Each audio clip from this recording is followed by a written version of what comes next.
Welcome to Dance Music Production Volume 15, Techno. For this tutorial we're going to examine the science and practice of techno, with a focus towards drum code. Now, a popular technique in techno is to employ real-world sounds, so we're going to start this tutorial examining field recording.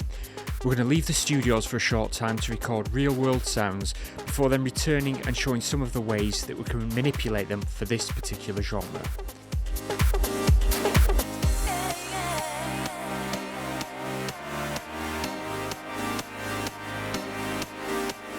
Once we have a number of basic sounds down, we're then going to move on to designing the kick. Here we'll show you some of the more popular methods for kick design and synthesis before we then move on to the bass. And for this, we'll begin by showing how to compose the MIDI before examining the sound design principles, including how to produce that nervous sounding bass that's popular in some drum code releases.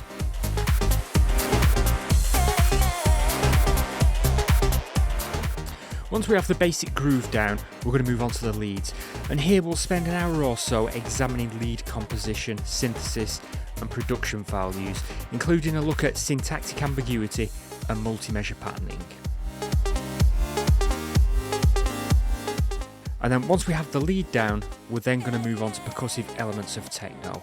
And here we're going to look at how we can create professional sounding loops using a mix of samples and also using techniques such as multi-measure patterning, modulation, harmonic cells and metrical dissonance.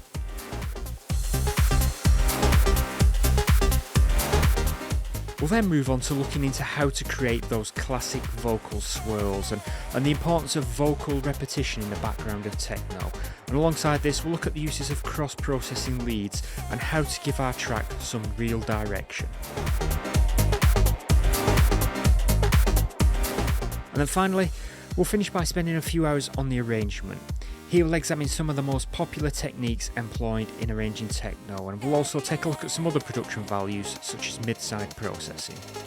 So obviously we've got a lot to cover here, so let's get on with it.